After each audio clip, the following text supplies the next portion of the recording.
Yo, what's up guys? Today I've got a brand new undiscovered glitch for Blog Blast that you're going to love. Let's jump right into it.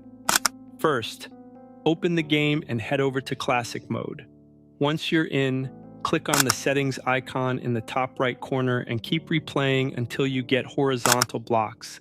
That's what we need for this glitch.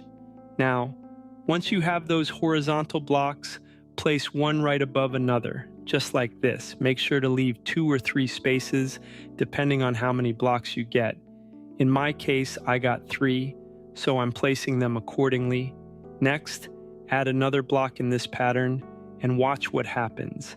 It starts generating more blocks, filling up the row. Boom! Just like that, it works. If you get vertical blocks, place them in the corner, just like in the previous glitch. If more horizontal ones appear, position them between the gaps, while vertical ones should go where we placed them before. For a full row, simply stack the pieces properly, and if you get extra horizontal or vertical blocks, place them to the side to keep everything neat. Keep following this process, and you'll see the stack building up fast. That's it for this glitch. If you found this helpful, drop a like, hit that subscribe button, and I'll catch you in the next one. Peace out.